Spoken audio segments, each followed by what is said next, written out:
Dans une première série intitulée Sommes-nous en dictature, nous avions observé, fait à l'appui, un glissement progressif, continu et constant vers un type de régime inquiétant justifiant notre interrogation.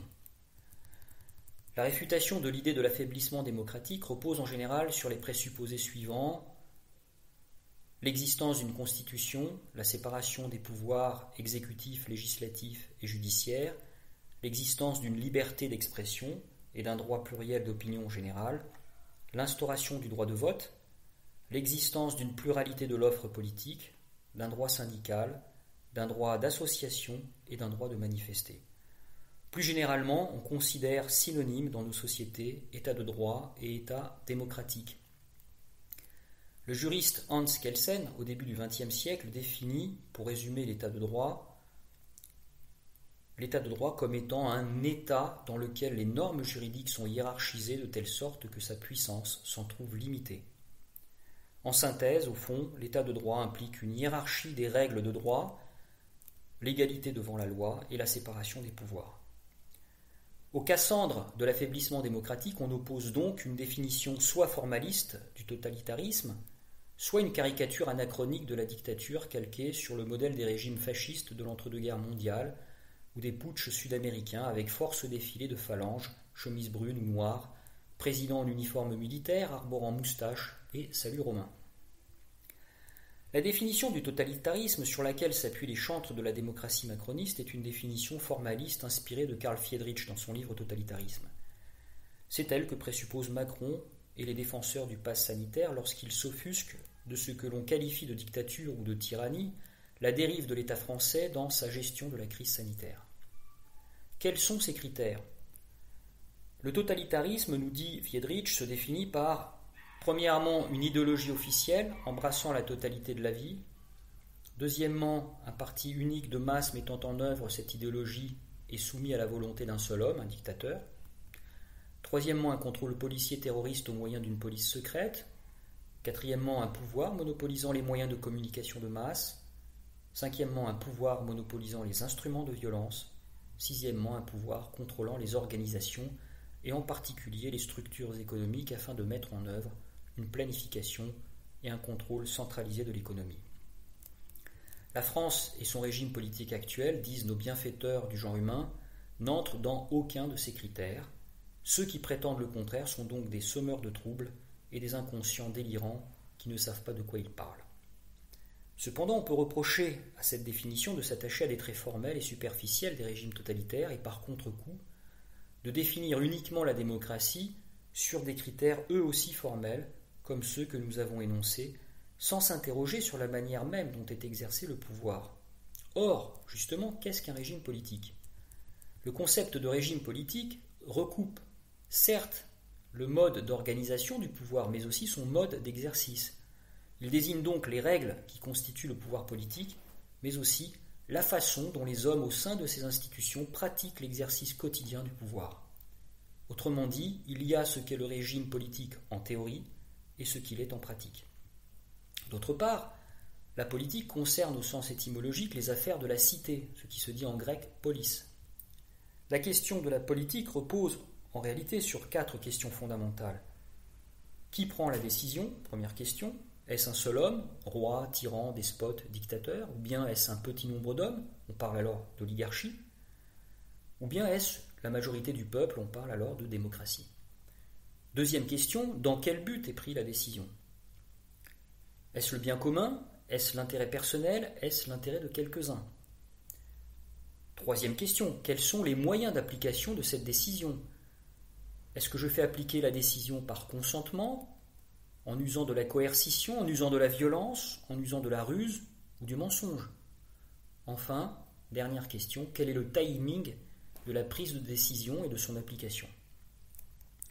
Ainsi, décrire l'aspect formel du régime totalitaire ne rend pas compte de la dynamique et du mouvement totalitaire en marche dans une société, oublie le rôle des hommes dans la même société, c'est-à-dire la dynamique des foules et le rôle des événements sociaux internes et externes dans la mobilisation des individus dans l'action collective. De même, une définition uniquement formaliste de la démocratie par le droit de vote, la pluralité de la presse, l'état de droit en général, etc., est aussi insuffisante. En effet, qu'en est-il en réalité du régime démocratique dans l'exercice du pouvoir? Par exemple, qu'en est-il de la pluralité de la presse si quelques milliardaires sont les propriétaires de l'ensemble des médias et participent de la fabrique de l'opinion et du consentement populaire?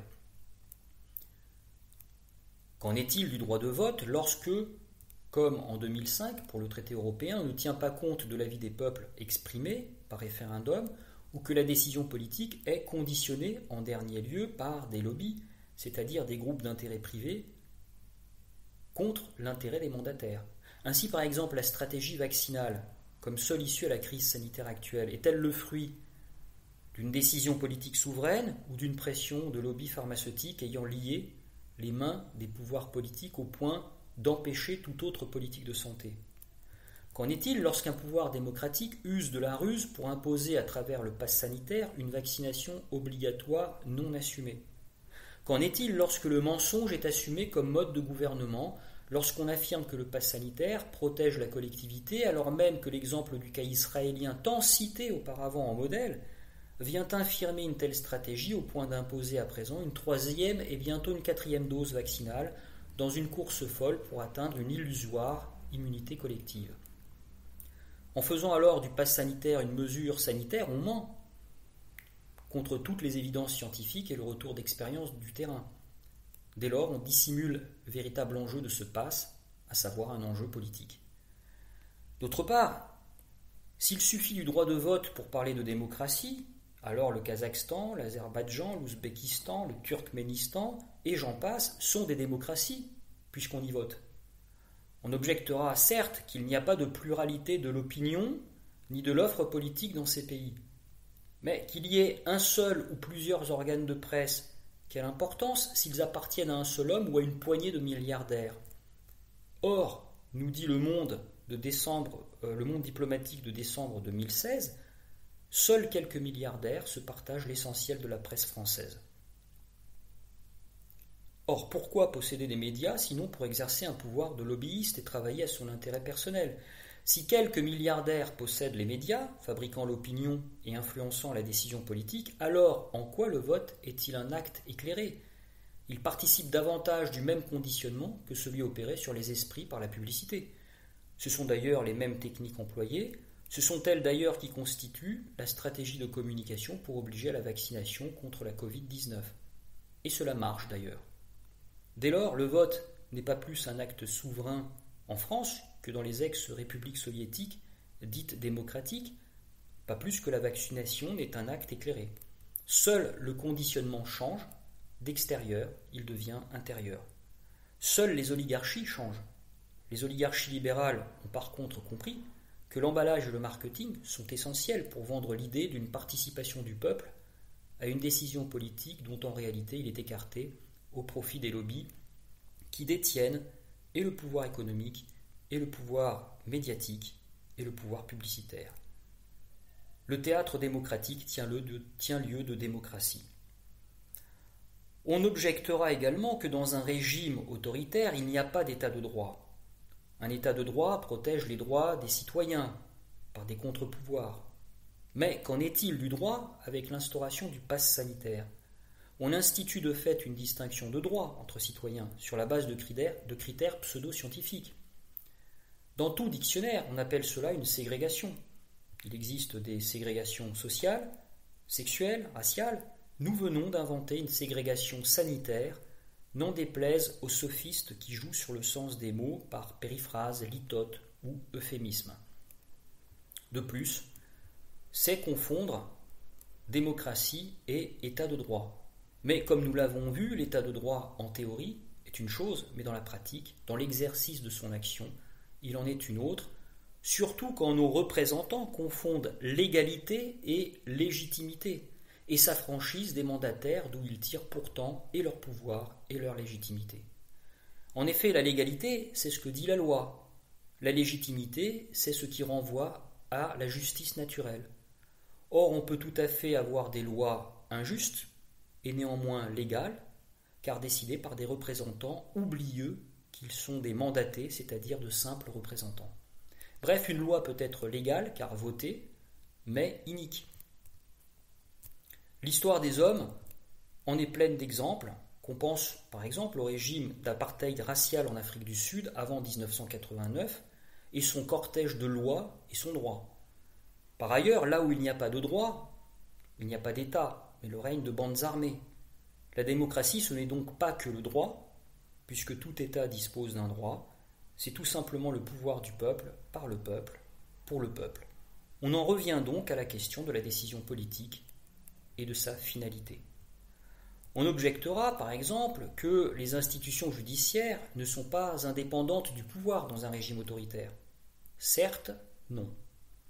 Mais le sont-elles davantage dans nos sociétés libérales ? Non plus.